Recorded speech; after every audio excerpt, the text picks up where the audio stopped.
Vous êtes, mesdames et messieurs, sur NCA, la nouvelle chaîne africaine, et bienvenue à vous dans Frontal, votre rendez-vous politique qui vous plonge au cœur de l'actualité politique sur le continent. 19 avril 2021, le président tchadien est grièvement blessé au combat et décède le 20 avril. Depuis, c'est son fils, Mahamat Déby, qui tient solidement les rênes du Tchad. Plus de 2 ans donc qu'il dirige la transition au Tchad. Mais que retenir de ces 2 ans? Quels sont les enjeux véritables du référendum prévu le 17 décembre 2023 de Tchadiens? Avec moi pour en parler, Jean-Maurice Bamaré. Vous êtes membre du MPS. MPS, c'est le parti au pouvoir, mais vous êtes surtout le délégué général et coordonnateur des Tchadiens de France. Vous êtes plutôt satisfait de la stabilité que connaît votre pays, le Tchad, depuis le décès du président Idriss Déby. Merci d'avoir accepté notre invitation. Merci de nous inviter sur ce plateau. Mahamat Zang Nezoun, vous êtes membre de l'UNDR. L'UNDR, c'est le parti de l'actuel Premier ministre Saleh Kebzabo, qui était auparavant dans l'opposition. Vous êtes enseignant, président de l'amicale panafricaine et membre de la dynamique unitaire panafricaine. Merci d'avoir accepté notre invitation pour jeter un regard sur la transition que connaît aujourd'hui votre pays. Et ma première question s'adresserait à vous. Quel regard posez-vous aujourd'hui sur ces 2 ans et quelques mois que vient de connaître de transition que vient de connaître votre pays, le Tchad? Merci, Monsieur Togbé, pour votre invitation. La transition dans notre pays, dans notre cher et beau pays, le Tchad, oui, dure donc depuis la mort brutale de M. Idriss Déby Itno.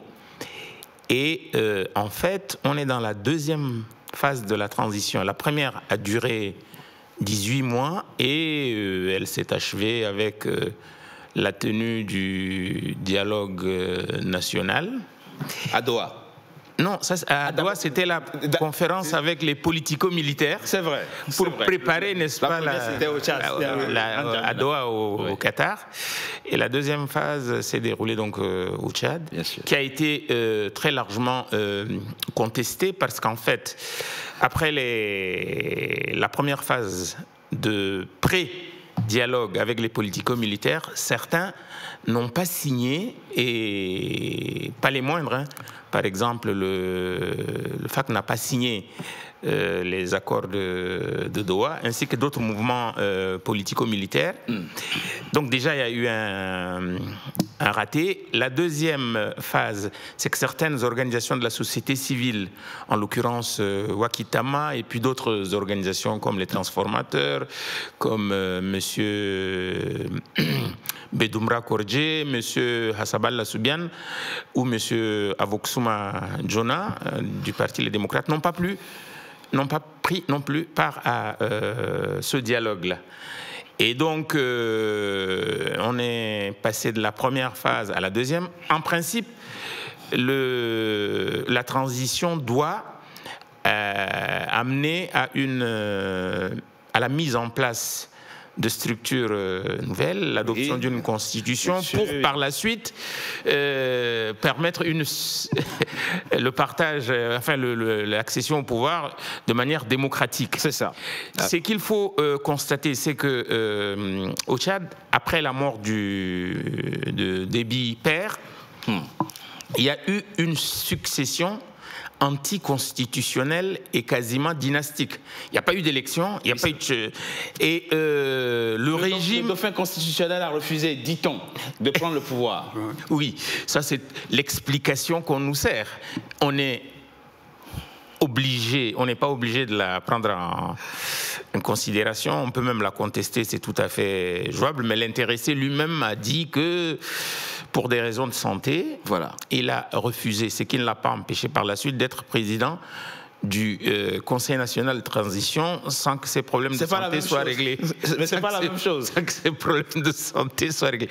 En tout cas, moi, le regard personnel, hein, ça c'est mon point de vue en tant que citoyen, en tant que militant panafricaniste engagé, les deux périodes de transition ont quand même été entachées de beaucoup d'éléments fortement préjudiciables à la constitution, à la construction d'une nation. Il y a eu beaucoup de morts. Comme quoi concrètement? Par exemple, les événements d'octobre 2022, où il y a eu quand même un nombre effroyable du 20 octobre. Il y a eu des dizaines de morts. Des dizaines de morts, des disparus, des blessés. Mais entre-temps, il y a eu également dans différentes régions du Tchad, essentiellement au sud, il y a eu beaucoup de massacres. Or, la raison qu'on avait invoquée pour permettre aux militaires d'assumer le pouvoir, c'était qu'ils sont capables d'assurer la sécurité des Tchadiens, des biens et des personnes. Ça, c'est sur ce plan-là, on ne peut pas dire que ça a été une totale réussite. Monsieur Bamaré, effectivement, on devrait même, avant de commencer cette émission, avoir une pensée pour cette dizaine de vos compatriotes qui sont tombés le 20 octobre 2022 lors des manifestations durement réprimées par la police. Et puis il y a les incidents dans l'arrière-pays qu'évoque M. Mahamat Nezoun. Comment expliquer justement cette contradiction qui est qu'on a mis les militaires, on a accepté que les militaires prennent le pouvoir pour sécuriser le pays, stabiliser le pays, alors qu'il y a eu régulièrement des incidents où plusieurs de vos compatriotes ont perdu la vie? Les Tchadiens, quel que soit le Tchadien qui meurt, c'est un Tchadien, donc c'est un être humain. On pouvait avoir une pensée également, une minute de silence par rapport au maréchal Déby qui est décédé, aux compatriotes qui sont tombés malheureusement sous des balles des soldats qui n'ont pas pu avoir le contrôle réel de leur vision de la paix à établir. On ne peut pas dire non plus que le Tchad était un pays libéré à lui-même, parce que lors du décès du maréchal Déby, il fallait absolument sécuriser le pays. Sécuriser le pays, et étant donné que constitutionnellement, le président de l'Assemblée nationale qui devait assurer l'intérim, pour des raisons internes, personnelles, il n'a pas pu assumer cette responsabilité, et il fallait absolument que le Tchad reste stable. Vu tout ce que nous avons à nos frontières, que ce soit au Soudan, en Centrafrique, une partie au Cameroun pour le Boko Haram et au Nigeria, et également en Libye, il fallait impérativement que le Tchad soit stable. C'est ce qui a permis à ce que on instaure cette transition qui est la première. Un civil ne peut pas stabiliser le Tchad? Non, mais un président civil, je veux dire. Non, le Tchad, c'est-à-dire pendant cette période, le Premier ministre était un civil. Oui. Alors donc, le Premier ministre étant civil, c'est le chef du gouvernement, c'est lui l'exécutif. Donc ce qui fait que, en ce qui me concerne personnellement, je pense que le Tchad a pu assumer également son rôle en tant qu'État démocratique à cette période-là. C'est d'autant plus intéressant ce que dit M. Bamaré, que certains de nos confrères ont posé la question à certains de vos compatriotes en N'Djamena sur l'après Idriss Déby. Et beaucoup ont répondu qu'à la mort du président Idriss Déby, ils avaient peur et craignaient que le pays ne bascule dans le chaos, mais que finalement, tout se passe bien. Plus ou moins bien. Que leur répondez-vous? Voyez-vous, Idriss Déby, père, est mort dans les conditions que nous savions. Il y a un mouvement politico-militaire qui était quand même assez puissant, et le président aurait trouvé la mort dans ces conditions. Donc il y avait un vrai risque que cette rébellion-là progresse, et que le Tchad a toujours connu des changements de régime extrêmement violents et brutaux. Tout le monde se rappelle qu'en 1980, Hissène Habré a chassé l'ancien président M. Goukouni Médé. En 1990, M. Idriss Déby Itno a chassé Hissène Habré. Donc, il n'y a jamais eu au Tchad une succession pacifique de pouvoir. Et c'est dans ces conditions-là que le Conseil militaire de transition, composé d'une quinzaine de généraux, a pris le pouvoir et a nommé M. Mahamat Idriss Déby.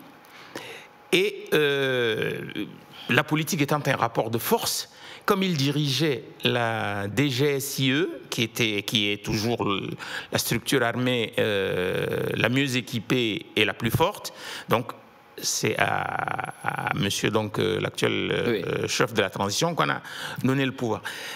Le système, à mon avis, n'a fondamentalement pas changé. À peu près les mêmes hommes dirigent aussi bien au niveau du gouvernement, des forces de défense et de sécurité que les grands ensembles économiques. Donc, à mon avis, on n'est pas allé jusqu'au bout de ce changement qu'attendait la population. On n'a pas vu une amélioration des conditions de vie et de travail des Tchadiens, et ça reste encore un problème. Ce que vous dites est très intéressant. Monsieur Bamaré, ce qu'il dit est d'autant plus intéressant et pertinent que dans le préambule du projet de constitution que vous allez voter sans doute le 17 décembre prochain, il est écrit ceci. Proclamé République le 28 novembre 1958, le Tchad accède à la souveraineté nationale et internationale le 11 août 1960. Depuis cette date, il connaît une évolution politique et institutionnelle mouvementée. Des années de guerre, de dictature et de partis uniques ont empêché l'éclosion de toute culture démocratique et de pluralisme politique. Les différents régimes qui se sont succédés ont créé et entretenu le régionalisme, le tribalisme, le népotisme, le communautarisme, les injustices sociales, les violations des droits de l'homme et des libertés fondamentales individuelles et collectives, dont les conséquences ont été la guerre, la violence politique, la haine, l'intolérance et la méfiance entre les différentes composantes de la nation tchadienne. C'est dans le préambule de votre projet de constitution. Et la question c'est, il dit, M.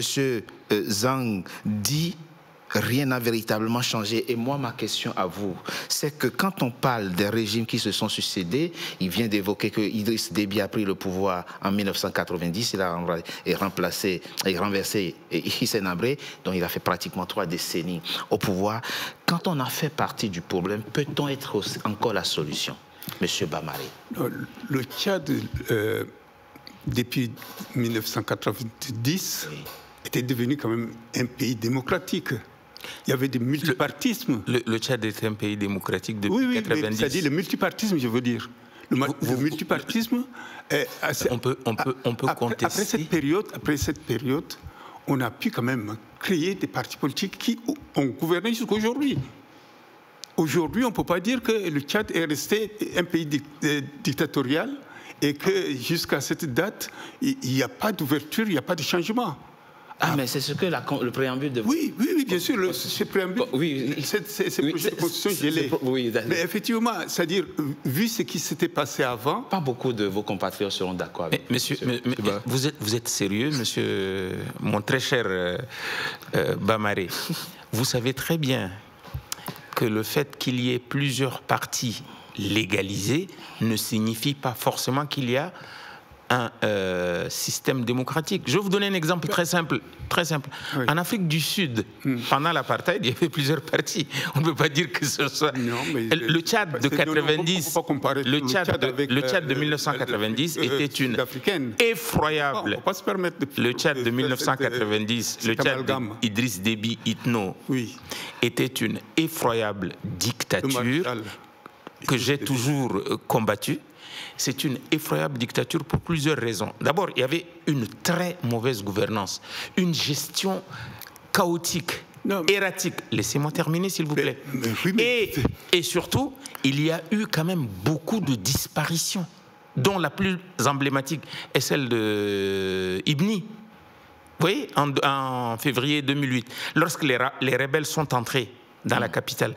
Et à 2 reprises, les rebelles sont entrés dans la capitale, en 2006 et en 2008.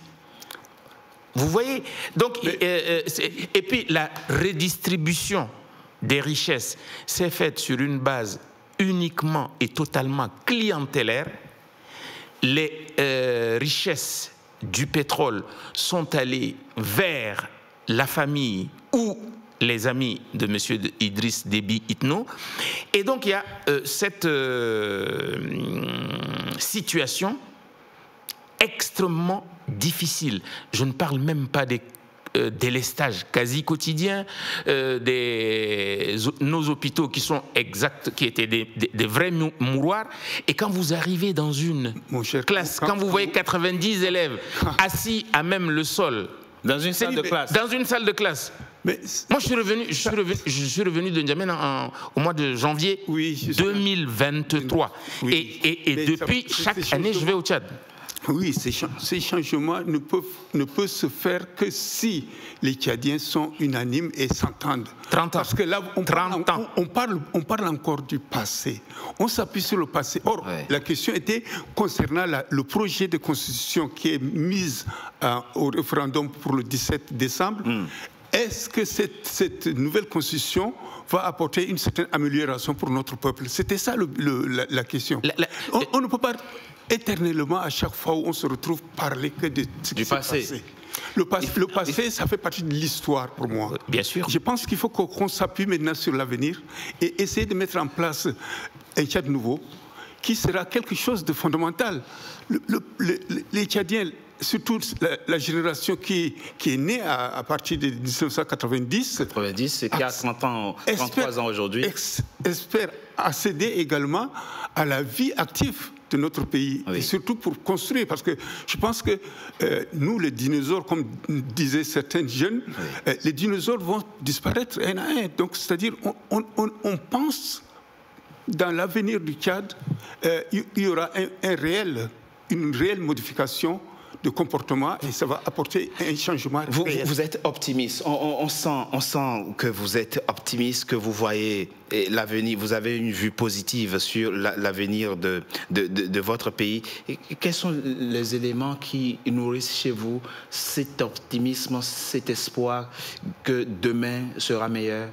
Mais moi, le premier point, c'était le dialogue inclusif qui avait eu lieu, qui était quand même une ouverture et permettant à tout le monde de pouvoir venir s'exprimer et présenter... Tout le monde peut-être pas. Mais beaucoup déjà. Oui. Beaucoup viennent pour pouvoir présenter leur projet d'avenir pour le Tchad.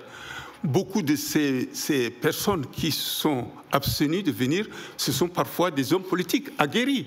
Et je n'ai pas bien compris l'objectif qu'ils avaient derrière la tête de pouvoir s'abstenir de venir participer à ce dialogue qui est un moment très important pour préparer l'avenir de notre pays. Monsieur Bamare, vous évoquez là un point très très intéressant. Et je propose qu'on marque une coup de pause. On se retrouve dans quelques instants pour poursuivre notre discussion. À tout de suite.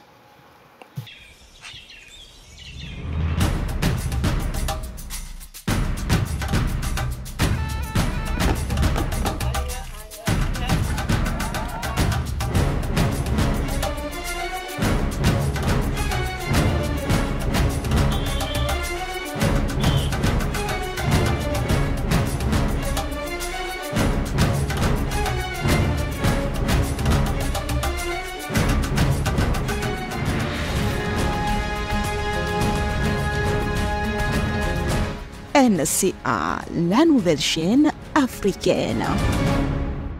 Deuxième partie de Frontal, votre rendez-vous politique, dont le numéro de ce jour est consacré au Tchad. Au Tchad où le président de la transition appelle ses compatriotes aux urnes le 17 décembre 2023 pour adopter la nouvelle constitution. Mahamat Zang... Monsieur Bamare disait avant la pause quelque chose d'intéressant. Depuis plus de 30 ans, la période de transition aura été la période historique où des Tchadiens ont pu se parler, où des Tchadiens ont pu penser ensemble l'avenir de votre pays, même si tout le monde n'a pas accepté, la main tendue n'a pas accepté le dialogue, mais ça a été quand même un creuset où vous avez pour la première fois depuis des décennies créé un cadre de discussion pour parler de l'avenir du Tchad. Ça au moins c'est quelque chose qu'on peut mettre à l'actif du pouvoir actuel. Le dialogue doit, à mon avis, se poursuivre et la transition doit être totalement, je dis bien totalement, inclusive. Il y a encore des compatriotes qui ne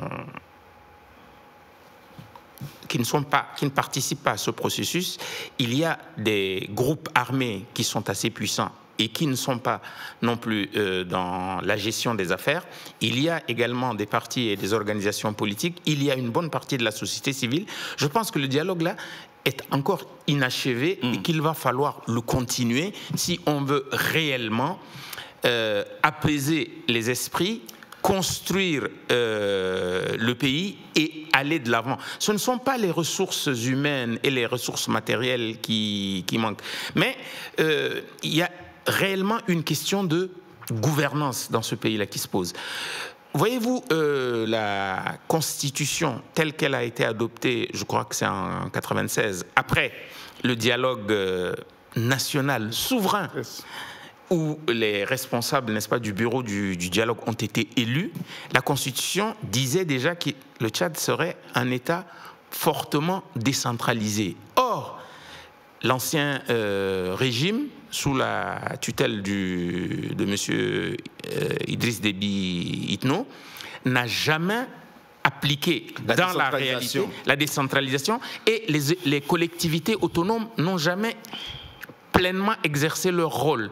Est-ce que après cette constitution-là, ça va se faire? Est-ce qu'il y aura une meilleure gouvernance? Est-ce que les nominations fantaisistes, est-ce que le nombre pléthorique de généraux, est-ce que tout cela va changer pour que tout le monde puisse travailler ensemble à l'édification de ce pays? Ça, c'est un vœu. Le président, le 9 octobre dernier, dit dans son discours à la télévision, je le cite, « Le tableau est satisfaisant et le pays est dans la bonne direction. Pays que certains voulaient faire retomber dans la violence et l'abîme. » Monsieur Bamaré, parlons des enjeux de cette constitution, de ce projet de constitution, puisque le président appelle les Tchadiens à se déplacer le 17 décembre pour adopter cette constitution. Dans certains pays qui ont connu la transition, un peu comme vous la connaissez aujourd'hui, on prend soin d'inscrire dans le projet de constitution que les dirigeants de la transition ne se présentent pas à l'élection présidentielle. Sauf que dans ce projet-là, il n'est pas fait mention de cette inscription. Ça veut dire quoi? Ça laisse présager quoi? Que les responsables actuels de la transition du Conseil militaire peuvent très bien être candidats. Je ne suis pas en mesure de pouvoir répondre à cette question qui est quand même assez... Mais la question a été traitée lors du dialogue national. Le dialogue national. Le président de la transition et les autres responsables peuvent être candidats. Mais donc ça je ne peux pas répondre que la question était que est-ce que le gouvernement, le président actuel, pouvait se présenter pour pouvoir être candidat aux prochaines élections? Juridiquement et politiquement, il en a la possibilité. Oui. À une seule condition, c'est que comme s'il est militaire, il doit juste se mettre en retrait pendant 6 mois. Des fonctions militaires. C'est ça. On peut bien supposer qu'il sera candidat. Donc, vous me direz que vous n'êtes pas dans le secret. Je ne suis pas dans le secret moi pour pouvoir répondre à cette question. Je peux vous poser une question, monsieur, mon très cher Bamaré. Vous avez vu que le président de la transition a effectué des visites dans toutes les régions du Tchad. Sa dernière rencontre s'est terminée dans la ville de N'Djamena. Et en même temps, pour le président de la transition, il a fait quand même énormément de promesses à chacun de ses déplacements. Or, en principe, la transition, elle s'arrête en décembre 2024.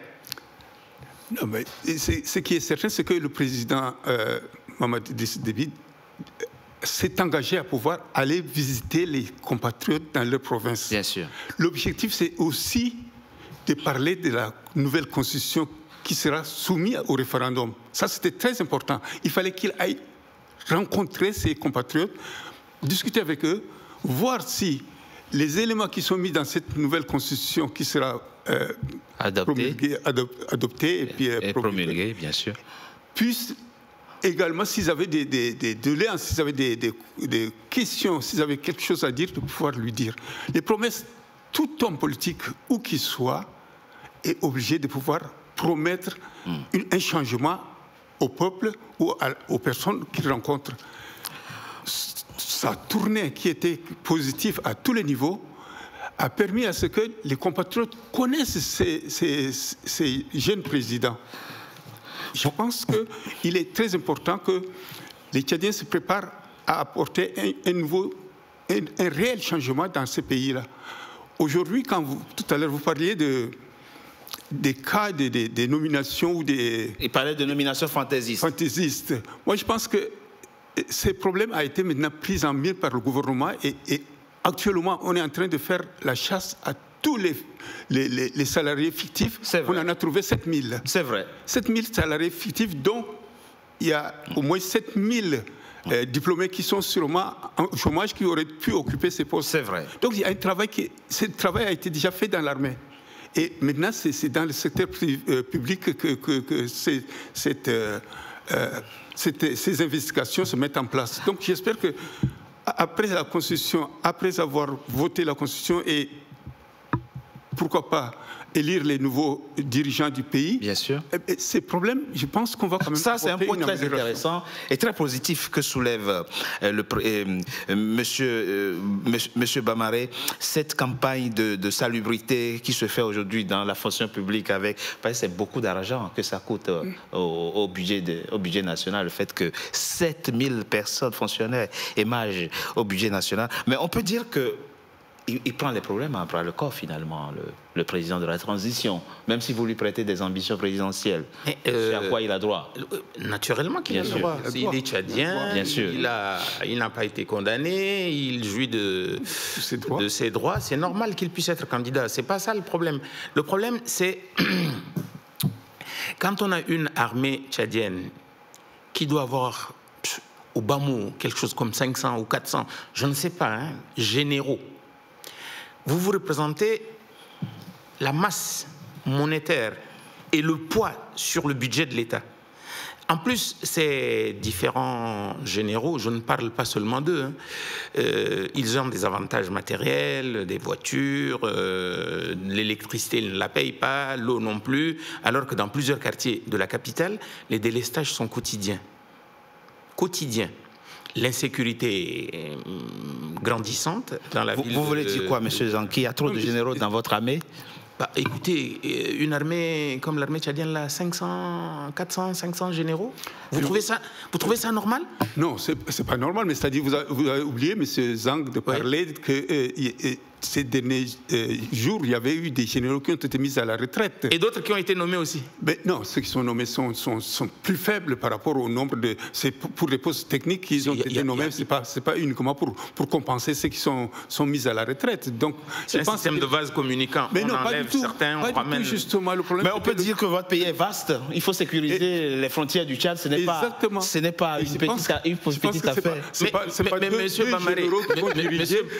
Bamaré, comment se fait-il que cette armée qui allait combattre en République démocratique du Congo, qui est allée en Centrafrique, qui est allée au Mali, comment se fait-il que cette armée qu'on nous décrit comme... Je suis sûr qu'il y a des officiers de qualité dans cette armée-là. Absolument. Absolument. Je suis d'accord avec vous. Et des gens très braves qui connaissent le métier des armes. Il n'y a pas de souci. Mais en 2006, les rebelles sont entrés dans la capitale.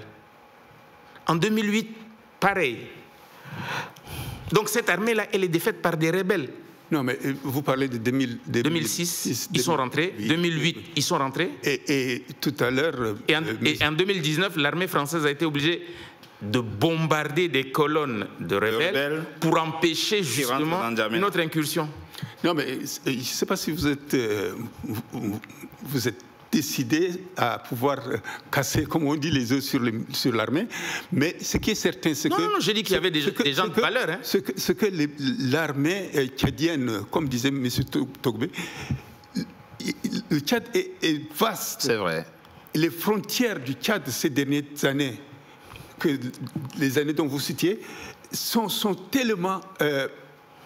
Ces frontières sont poreuses. Surtout après le démantèlement de la Libye. Et le démantèlement de la Libye a permis à ce que tous les armements qu'il y avait là-bas se sont déversés vers les pays du Sahel. C'est vrai. Ce qui est certain, c'est qu'au Tchad, on a essayé quand même de conserver ces havres de paix et sécuriser également la population pour pouvoir empêcher qu'il y ait des débordements. L'armée tchadienne est une armée digne, totalement vrai. Mondialement. Oui.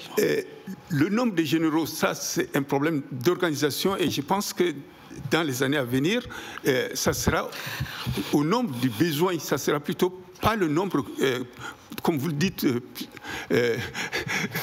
mis en place par un nombre qui ne sert pas à grand-chose. Bon, bref, je pense que l'avenir du Tchad, que ce soit au niveau militaire ou au niveau politique, c'est une assurance qui se met en place. C'est une assurance qui se met en place, mais on pourrait vous objecter que vous aussi, d'une certaine manière, vous participez au pouvoir actuellement, puisque votre président est le Premier ministre actuel. Oui, monsieur Kebzabou, avec lequel j'ai de très très bons rapports sur le plan humain, sur le plan... Il n'y a pas de contestation. Vous auriez été à sa place, que vous n'auriez peut-être pas accepté la primature dans ces conditions, dans le contexte d'alors? Je ne suis pas à sa place. Oui, c'est ça, on est d'accord. Donc, il a fait un choix qui est le sien, qui est parfaitement respectable. Hein. Bien sûr. Il n'y a pas de... Il faut servir son pays. Moi, je n'accuse pas les hommes. Moi, je regarde le système, comment il fonctionne, quels sont les résultats qu'il donne ou ne donne pas. Et c'est dans cette optique-là seulement qu'on essaie d'analyser, parce que nous aimons tous notre pays et on voudrait que les gens vivent mieux. Oui. Oui, c'est ça le plus important. Ça, c'est le souhait. C'est ça le plus important. Et en sécurité. Surtout. Et en sécurité surtout. C'est le premier des biens. On va dire quoi? Qu'est-ce qui va se jouer le 17 décembre prochain, date du référendum? On peut supposer que... Oui, dites-nous. Les Tchadiens vont voter en leur âme et conscience. Ils ont ces projets de constitution qui a été élaboré d'une façon collégiale, avec que ce soit l'opposition ou que ce soit le pouvoir avant la transition. Ils vont, si le oui remporte, cette constitution sera mise en application et on espère de tout cœur qu'il y aura des élections, que ce soit au niveau communal, au niveau des législatives et également sénatoriales. Et ça permettra à ce qu'il y ait un nouveau Tchad qui se mette sur la sellette. Qu'est-ce qui se joue le 17 décembre selon vous? D'abord, un constat s'impose. Une partie de la population tchadienne est plutôt pour une fédération. Il y a des gens qui se sont prononcés, hein, certains responsables politiques. Je ne dis pas que le phénomène est majoritaire, hein, mais ça existe, ce courant-là. Ils ne veulent plus d'un Tchad unitaire. Non, ils veulent une fédération. Mais je crois que là également, il y a un problème qui se pose. En fait, c'est la mauvaise gouvernance, là. Le fait que, quand on regarde, par exemple, la liste des fonctionnaires, la liste des personnes qui sont nommées à des postes de responsabilité, on a l'impression qu'ils sont tous issus de la même région. Ça, Il y a le fait qu'il y a une impunité. Les auteurs de massacres, de crimes, qu'ils soient économiques ou contre des humains, n'ont jamais ou très peu été présenté à la justice et donc il n'y a pas eu de procès.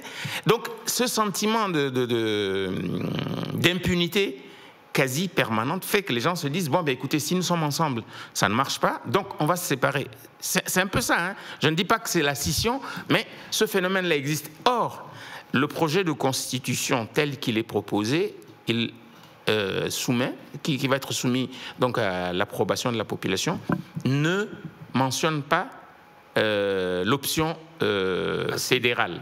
Non, pas du tout. Ça change pas. La forme de l'État la forme, justement, c'est ça le problème. Or, lors du dialogue national, il a été dit que, comme c'est un sujet clivant au niveau du dialogue, on va le soumettre à référendum.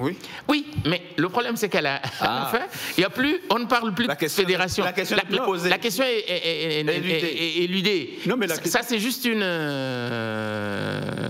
ça c'est un des problèmes qui risque de se poser. Et moi, je suis beaucoup plus inquiet pour le Tchad. C'est très bien qu'il y ait une nouvelle génération. Vous voyez bien que le Soudan est à feu et à sang. C'est vrai. La Libye, il n'y a pas d'État, il y a des groupes armés. La situation, comme vous l'avez évoqué, avec Boko Haram est instable. On ne sait pas combien de temps encore M. Paul Biya, qui est depuis 40 ans au pouvoir, quelle sera la suite. Et j'ai peur qu'il y ait une autre scission au Soudan, dans cette région du Darfour, là, qui est extrêmement riche, et que on ne connaît pas très bien la position des Américains. Est-ce qu'on ne risque pas, nous, de faire les frais de cette configuration sous-régionale? La question que vous posez... je suis inquiet pour mon pays. Suppose quoi? Les Tchadiens ne veulent plus être ensemble dans un Tchad unifié? Non, je pense que globalement, tout le monde veut être ensemble. Mais comme il y a énormément d'injustices, comme il y a l'impunité, comme il y a des massacres, les gens se disent, attendez, on va peut-être... si l'ancien régime, celui de M. Idriss Déby Itno, avait appliqué la décentralisation, avec transfert de compétences et des moyens. Surtout aux collectivités autonomes. Ça n'a pas été fait. Les maires n'ont pas... juste certains ont été élus. On a vu que lorsque l'opposition les gagnait, on a arrêté le système. Tous les gouverneurs, les 23, ils sont nommés. Les préfets, ils sont nommés. Et même la CONAREC... Normalement, les préfets sont nommés, ils ne sont pas élus. Oui, les préfets, je veux bien, mais les gouverneurs de région et les maires n'ont jamais été élus. Et puis, en plus, il y a une autre question qui peut, sur le plan juridique, avoir son sens. C'est que les présidents de la CONAREC, la commission qui est chargée d'organiser le référendum, c'est toujours le gouverneur qui est le président. Non, mais le CONAREF, ce ne sont pas les militants ou les représentants des partis politiques qui ont décidé, c'est le ministère de l'administration du territoire qui les a désignés. Le CONAREF est un organisme administratif. Pour le moment, on n'a pas encore parlé des élections. On a parlé des recensements. Le CONAREF a fait un travail de recensement au niveau national. Ils ont établi une liste des électeurs qui sont inscrits, qu'ils ont soumis au gouvernement. On espère. Vous avez vu les ratés qu'on a eus ici. Il peut y avoir toujours des ratés. Absolument. Je propose qu'on marque une cour, se retrouve dans quelques instants pour poursuivre notre discussion, notamment pour évoquer l'après-référendum prévu le 17 décembre 2023. À tout de suite.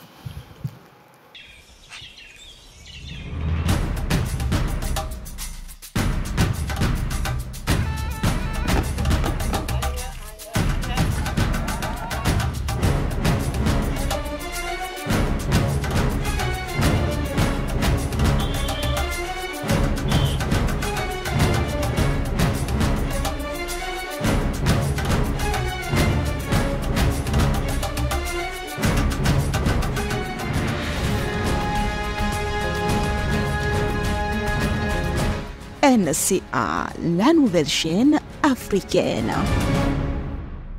Troisième et dernière partie de Frontal, votre rendez-vous politique dont le numéro de ce jour est consacré au Tchad, du moins où les électeurs se rendront aux urnes le 17 décembre 2023 pour adopter ou non la nouvelle constitution. Et précisément par rapport à ce référendum, le président récemment, en tout cas le 9 octobre dernier, a appelé plutôt les Tchadiens à se rendre sereinement, ce sont ces mots, au référendum constitutionnel le 17 décembre, et dit veiller personnellement, c'est encore son mot, à ce que tout le cycle électoral qui doit mettre fin à la transition en 2024 soit transparent et crédible. Ça vous rassure? Il dit veiller scrupuleusement, personnellement, à ce que le cycle électoral qui interviendra après l'adoption du référendum soit transparent et crédible.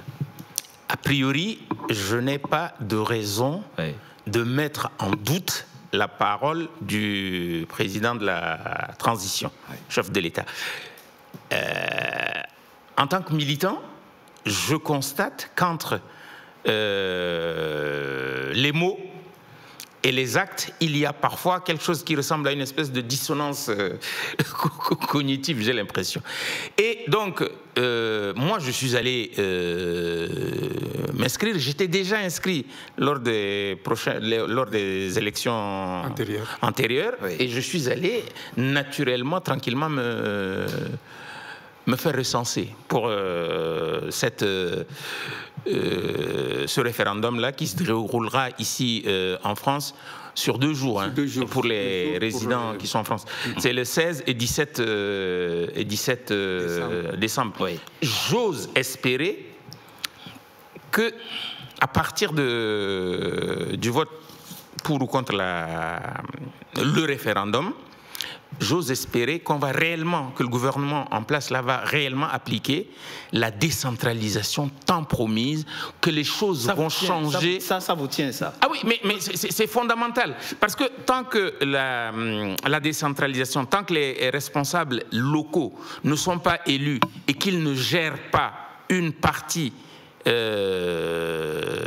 affaires locales, ben, on va toujours aller dans le mur.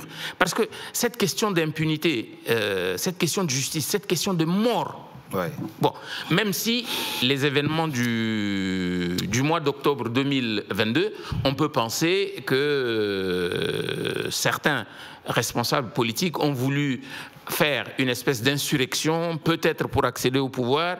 En tout cas, il y a eu quand même un nombre incroyablement élevé de morts. Et même dans les autres provinces, il y a des enlèvements avec rançon. Ce sont des situations que les Tchadiens vivent au quotidien. Quand vous allez dans les hôpitaux, j'espère. Mais moi, je pense qu'il est quand même... une constitution n'a jamais changé quoi que ce soit dans la vie des gens. Je sais bien qu'une constitution n'a jamais changé quoi que ce soit, mais ce qui est certain, c'est que la constitution tchadienne qui sera soumise à l'approbation des Tchadiens le 17 décembre permettra à ce que cette nouvelle génération qui n'a pas connu certaines difficultés d'adaptation puisse prendre en main cette nouvelle constitution et permettre à ce qui est la décentralisation dans les provinces. Les gouverneurs doivent être élus pour qu'on puisse avoir cette possibilité de pouvoir développer le... Qu'est-ce qui a expliqué que pendant longtemps les gouverneurs n'ait pas été élu? C'est le principe même je dirais, d'administration qui a provoqué tous ces hygiènes, parce qu'on n'a pas mis de structure réelle comme ça en place pour permettre à ce qu'on élise. M. Zang disait tout à l'heure qu'il y a des communes où le maire n'a pas été élu, il a été désigné. Ça. Et donc, ce sont ces choses-là que la nouvelle constitution va permettre de pouvoir modifier et permettre à ce qu'il y ait un changement réel. Vous parlez des morts qui ont été... le 20 octobre 2022. Il n'y aura jamais, c'est-à-dire au Tchad, le Tchad reconnu comme tel, c'est un pays unitaire, il n'y aura jamais de crimes qui ne seront pas impunis. L'État s'y engage, c'est ce qui a été dit par le ministre de la Justice et par le président de la République, M. Mahamat Idriss Déby. Donc, ces problèmes resteront intacts. Crime de sang, je pense que tant que ça ne sera pas jugé et tant que ça ne sera pas... c'est-à-dire qu'il n'y ait pas de réconciliation, je crois qu'on ne peut pas continuer. Ça, c'est certain. On ne peut pas jouer sur ces formes de tueries de masse sans qu'il y ait des responsables. Donc il y aura sûrement des responsables qui vont être jugés. Mais c'est déjà arrivé de par le passé. Ben oui, c'est des choses qui arrivent, mais je pense que il faut y mettre fin. On va mettre fin. Vous sentez maintenant chez le nouveau pouvoir je pense que cette dynamique, cette volonté. La nouvelle génération qui arrive au pouvoir et qui va mettre en place le futur du Tchad va modifier toutes ces choses antérieures qui ont détruit l'image de la population vis-à-vis de leurs gouvernants. 2 faits importants, positifs. Sucé Masra est rentré en N'Djamena à la suite d'un accord piloté par le président Félix Tshisekedi. Ça traduit quoi? Que les Tchadiens sont capables de paix. Au fond, on peut transcender les rivalités finalement et les tensions finalement. L'histoire du Tchad n'est pas avare d'accords de réconciliation, de ralliement. On en a signé beaucoup. L'essentiel, c'est qu'ils puissent réellement être respectés, aussi bien ceux qui viennent d'être signés entre le président des transformateurs et le gouvernement. La délégation était dirigée par le ministre de la Réconciliation nationale et de la cohésion sociale, M. Khoulamala. Donc, on peut espérer que cette fois-ci, ils vont mettre réellement de la bonne volonté dans l'application des mesures qui sont prises. Ça, c'est la première chose. Mais moi, je suis un peu, disons, sceptique. Pourquoi? Par rapport à quoi? Parce que les personnes qui sont chargées, n'est-ce pas, de gérer cette phase-là, on va voir, hein, décembre, c'est bientôt, elles ont acquis un certain nombre de mauvaises habitudes, aussi bien dans la gestion de l'État. Vous parlez du Conseil militaire de la transition? Non, je parle d'une manière générale. Ah, d'une manière générale. D'une manière générale. Okay. On a vu ça. Et c'est ça qui... j'espère pour mon pays que tout aille bien, mais j'ai quelques raisons d'être sceptique. Deuxième fait positif, on n'a pas de rébellion aux portes de N'Djamena. Ouais. Ça ne veut pas dire qu'il n'y a pas de rébellion. Ah non, pas les mouvements rebelles. Alors, le Tchad a une particularité, c'est que nous avons été pendant très longtemps champions du monde des rébellions armées actives. Oui. Et encore aujourd'hui, il y en a. Le dialogue d'ailleurs. Le mouvement le plus important. Non, ils ont d'abord participé au pré-dialogue de Doha. Ils étaient là. Tout le monde était là, les politico-militaires à Doha. Par contre, ce qu'ils n'ont pas accepté, c'est un certain nombre de clauses de cet accord-là. Et donc, ils sont repartis dans la rébellion. Simplement, ils ne sont pas actifs. Est-ce qu'ils sont en hibernation? Est-ce qu'ils... je suppose qu'il y a des tentatives de négociation. Quels sont les éléments qui y avaient dans les clauses et qui les mécontentaient au point où ils claquent la porte? Alors, il y a essentiellement la question de la démilitarisation. Oui, c'est vrai.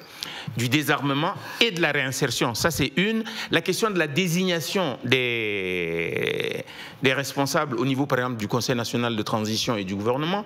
Il y a également la question de la probable candidature des dirigeants de la transition pour... Et ils ne voulaient pas. Non. Ça, c'est une des conditions qu'ils avaient posées, hein, que les gens qui dirigent la transition doivent se retirer. Donc, mais je ne suis pas leur porte-parole, donc... mais justement, c'est-à-dire, le problème, c'est qu'aujourd'hui, il y avait eu ces dialogues où ils n'ont pas pu participer. Vous avez parlé tout à l'heure de la continuité des dialogues, quel que soit l'avenir de ces référendums. Les Tchadiens aiment tout le temps chercher à pouvoir. Dès qu'on n'est pas content, on prend les armes. Dès qu'on sent que notre intérêt personnel, privé est touché, on prend les armes. C'est pas dans ce sens-là qu'on va diriger un pays. Le pays doit être dirigé dans une coalition et dans un état de concorde. Or, c'est pas ça. Ce qui est certain, c'est que beaucoup voient en politique un moyen d'enrichissement. L'enrichissement. Or, la politique en tant que telle, c'est pour pouvoir servir la population. Or, ces services, on ne le voit pas. On ne le voit pas, pratiquement tous. Il y a une scientifique française, Marielle Delbos, qui a écrit un livre sur le métier des armes.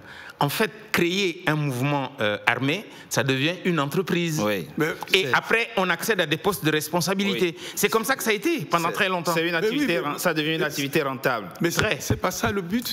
Et précisément par rapport à ça, le président dit dans son dernier discours où il vous appelait au référendum que le désarmement, la démobilisation, le désarmement n'ont pas pu se faire parce que les partenaires internationaux n'ont pas apporté le financement. On parlait tout à l'heure de... Pourquoi le Tchad a-t-il besoin de partenaires extérieurs pour amorcer le processus de... Mais parce que souvent on se rend compte que ceux qui fournissent ces armes, c'est les mêmes qui sont derrière pour pouvoir pousser à ceux qui prennent le pouvoir pour leur acheter encore d'autres armes. En Afrique, au Tchad en particulier, on ne fabrique pas d'armes. Oui. Donc, ces multitudes d'armes qui sont déversées au Tchad, c'est dû à des acteurs extérieurs qui ont intérêt à ce qui est toujours des désordres au Tchad pour permettre à ceux qui puissent profiter de leur action. Or, le Tchad, c'est un pays minier, c'est un pays également doté d'une jeunesse, presque 60-70% des jeunes tchadiens peuvent encore être au service. Un point très important aussi pour finir cette émission et qui mécontente certains les Africains dans des pays que je n'ai pas besoin de nommer. On ne comprend pas que le président français aille introniser, adouber le président tchadien qui n'a pas été élu du tout, alors qu'on condamne les putschistes dans d'autres pays. Qu'est-ce qui, de votre point de vue, rend particulier le cas tchadien et qui a motivé cet appui important et international apporté par la France? Mais c'est un problème d'amitié. Amitié. Amitié. Les États n'ont pas d'amis. N'ont pas d'amis, ça c'est certain. Mais, le Tchad... Mais vous comprenez la frustration des autres? C'est cas exceptionnel. C'est-à-dire, qu'est-ce qui fait? C'est pas comme dans d'autres pays où ces problèmes s'est posé et c'était pas pareil. Au Tchad, c'était exceptionnel. Le fait que une succession dynastique, on a déjà vu ça ailleurs. Non. Un changement anticonstitutionnel, on a vu ailleurs. J'avais parlé de ça tout à l'heure et je ne pense pas qu'il faut absolument qu'on revienne à chaque fois là-dessus. C'est une situation exceptionnelle, un moment important pour maintenir la paix dans cette zone-là qui s'est passé. Le président français, c'est un ami du Tchad et qui est venu participer à notre douleur, sa compassion. Qu'il laisse les Tchadiens régler leurs propres problèmes. Ils sont suffisamment matures. Ils n'ont pas besoin de l'aide des services de renseignement français ou de l'armée française pour gérer leurs problèmes. Et c'est vrai, M. Togbé, vous l'avez dit avec beaucoup de pertinence, au Niger, au Burkina Faso, au Mali, même on traite ces régimes-là de putschistes, on les traite de putschistes, et le chef de la transition au Tchad, on l'appelle président de la transition. C'est-à-dire qu'il y a une espèce de 2 poids 2 mesures qui est quand même... Vous pensez que c'est pas amitié, c'est parce que le président français... Du tout. L'armée française est présente au Tchad quasiment depuis 65, sans discontinuer, avec des petites périodes. La seule fois où l'armée française a été chassée du Tchad, c'est justement par des putschistes. En 1975, le Conseil supérieur militaire, avec à sa tête le général Maloum, avait accédé au pouvoir et a demandé le départ des troupes françaises du Tchad. Ils se sont exécutés à cette époque-là. Or, c'était des putschistes déjà. Bien. Et par la suite, depuis 1986, Épervier et toutes les opérations militaires au Tchad, il y a eu une présence constante. Oui. Et pour vous, comment vous l'expliquez? Constante, mais tout simplement, c'est un enjeu stratégique. C'est-à-dire que le Tchad, c'est une espèce de porte-avions dans le désert. pour l'armée française. Pour ces différentes interventions, pour le contrôle d'une partie de l'Afrique. La France est une puissance impérialiste, elle se comporte en tant que telle, et que c'est le Tchad, comme les autres, ce sont des vassaux qu'elle manipule. Non, mais quand vous parlez de porte-avions, si le Tchad... Dans le désert. Dans le désert, si vous dites, mais c'est-à-dire, le Tchad est un pays souverain. Et s'il a des accords avec la France, je ne vois pas en quoi la troupe française ne peut pas être au Tchad. Je suis d'accord avec vous. Ça c'est un principe de base. Oui, je suis d'accord avec vous. Monsieur Bamale, la question qui est posée, c'est la question de l'impératif démocratique. Quand vous dites la prise de pouvoir ne peut se faire que par les urnes, et c'est ce que vous exigez à tout le monde, n'allez pas adouber un président qui n'a pas été élu. Non, mais le président de la République française allait même plus loin. Non, mais il a dit je ne permettrai pas qu'on déstabilise le Tchad. Il est président de la République française ou il est le président de la République du Tchad? Mais vous comprenez ça totalement. Non, mais moi je comprends, parce que ce qui est certain, c'est que le Tchad, en ce moment précis, on ne peut pas déstabiliser. Parce que s'il y avait eu des désordres à cette période, ça sera pratiquement tout le Sahel qui devait être embourbé dans cette action de guerre. Non, monsieur Baba, pour qu'on comprenne, si le président de l'Assemblée nationale, qui est le dauphin constitutionnel, avait pris le pouvoir, le Tchad aurait été déstabilisé? Non, c'est-à-dire, l'acte que le président de l'Assemblée nationale a soumis à l'approbation de l'opinion internationale, c'était, il n'a pas la possibilité, en tant que civil, de pouvoir prendre des décisions militaires à cette période précise où on ne sait pas qui et quoi, pourquoi on a tué le maréchal. Il aurait eu des conseils militaires, il aurait eu des ministères. Il aurait pu, mais je crois qu'à ce moment précis, il n'y avait pas du tout un élément qui lui permettrait de pouvoir décider si on pouvait l'écouter à ce moment précis. Bon. À la fin de la transition, pour vous, par rapport à l'analyse que vous faites, un civil pourra prendre le pouvoir ou bien il faut toujours un militaire en ce moment-là? Le Tchad, comme je disais tout à l'heure, c'est un pays souverain. Donc, c'est-à-dire les Tchadiens vont voter en leur âme et conscience et ils désireront leur prochain président. Que ce soit un civil ou un militaire, c'est un Tchadien qui sera élu président. D'accord. Non, mais c'est par rapport à la question liée au personnage qui prend la succession du président Idriss Déby que je pose. Mais vous comprenez son point? C'est-à-dire vous étiez à un moment... Monsieur Bamale a peut-être raison, j'en sais rien. Vous étiez peut-être à un moment où il fallait un militaire pour assurer la succession du président Idriss Déby. Non. Mais, peu importe si c'est démocratique ou pas. Il y a une question de principe. D'accord? Le président de l'Assemblée, à l'époque, monsieur Kabadi, s'il avait pris le pouvoir, c'était pour continuer exactement la même chose que le défunt président. Il est du MPS, avec les mêmes hommes, avec les... Oui, la question de... Justement, il y a, depuis 79... Depuis 75 plutôt, depuis 75, le Tchad a été toujours dirigé par des militaires ou des politico-militaires. Il n'y a pas eu, depuis Tombalba, il n'y a plus eu de président civil. Une petite période de 3 mois où M. Lol Mamadou Choua a été président, mais vous avez vu comment il a été balayé par les politico. Donc il y a quand même le problème, tant que c'est la France qui va décider qui va être président au Tchad, on n'est pas sorti de l'auberge que le gouvernement français laisse les Tchadiens régler eux-mêmes leurs problèmes de manière démocratique, mature. Et c'est très, très important. Et moi, je pense qu'il est très important qu'on sensibilise les Tchadiens à pouvoir participer à ces référendums. Dans ce projet de constitution, souligne la capacité, le génie tchadien à trouver des solutions aux problèmes du Tchad, pour un Tchad plus fort, pour un Tchad plus uni, plus réconcilié. En tout cas, c'est ce qu'on souhaite à votre pays.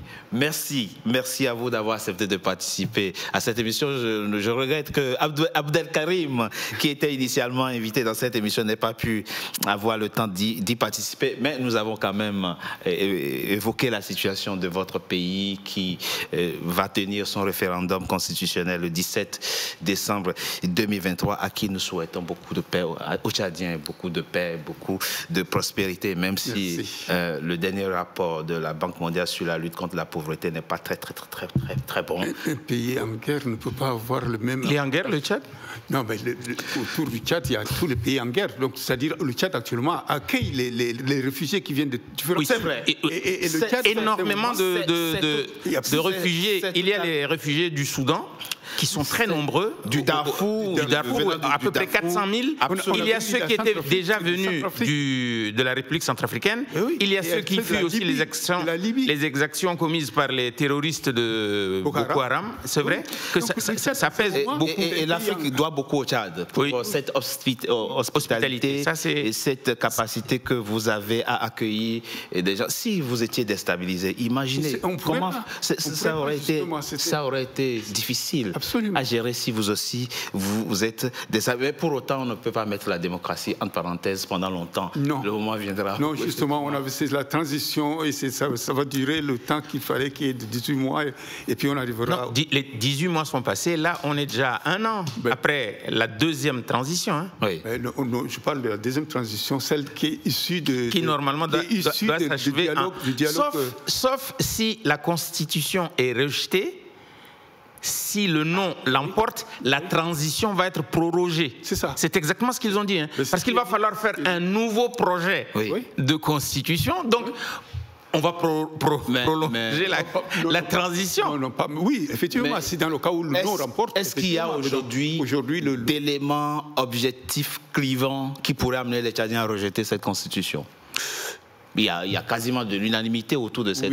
Unanimité, je ne dirais pas, mais il y a quand même des responsables politiques, les politico-militaires qui ne se sentent pas concernés par cette affaire de référendum constitutionnel. C'est possible, mais c'est-à-dire ce qui est certain, c'est dans tous les pays du monde, il y a toujours eu des contestations sur des thèmes bien définis. Fort heureusement. Et donc, je ne pense pas que ça soit le cas pour le Tchad. Merci à vous d'avoir participé à cette émission. Monsieur Bamaré, vous êtes un grand militant de mouvements associatifs. Absolument, ça fait plus de 40 ans que je suis dans les actions de mouvements. Titulaire de plusieurs médailles, ici la médaille d'honneur des services bénévoles, ici la médaille d'honneur hors de la ville de Puteaux en France, une autre médaille ici, une 4e médaille, le souvenir français, qui vous a été décerné par le président général du souvenir français. Merci et bravo pour votre engagement au profit des associations diverses. Le bénévolat est un acte de volonté et je crois qu'il y a beaucoup de jeunes et certaines personnes à travers le monde qui apportent beaucoup de contributions dans le bénévolat, qui rendent grandement service à des États. Et je pense que beaucoup de nos compatriotes vont être des bénévoles également dans d'autres actions. Absolument. Et il y en a beaucoup au Tchad en ce moment qui aident à l'intégration des réfugiés qui viennent d'un peu partout de vos... On a même un camp de réfugiés aux alentours de N'Djamena. De Camerounais. Hein, parce qu'il y a eu des incidents là en 2021. Et le Tchad accueille beaucoup. Mohamed Zang Nezoun, merci à vous également d'avoir participé à cette émission sur votre pays, le Tchad, membre de l'UNDR, le parti du Premier ministre actuel Saleh Kebzabo. Vous êtes enseignant et c'est aussi une forme de don de soi. Absolument, c'est un don de soi. Et chaque enfant qu'on enseigne est un homme qu'on gagne, dont vous aidez à gagner les autres. C'est la fonction la plus noble après. Merci. Avec la santé. En tout cas, vous êtes le président de l'Amicale panafricaine, membre de la dynamique unitaire panafricaine. Merci. Merci, monsieur Togbé. Et puis un petit coucou à tous tout le peuple tchadien. Absolument. Pour que les choses aillent mieux, faut l'espérer, quoi. Puis un petit coucou aussi aux militants de l'UNDR. Merci également à tous les Tchadiens. Merci beaucoup. À vous, c'est la fin, mesdames et messieurs. De Frontal, votre rendez-vous politique dans le numéro de ce jour, vous l'avez vu, a été consacré au Tchad. Pour suivre cette émission, rendez-vous sur www.nca-tv.com et abonnez-vous surtout à la chaîne. Merci. Merci à vous. Merci beaucoup. Merci, M. Togbé. Merci, M. Togbé.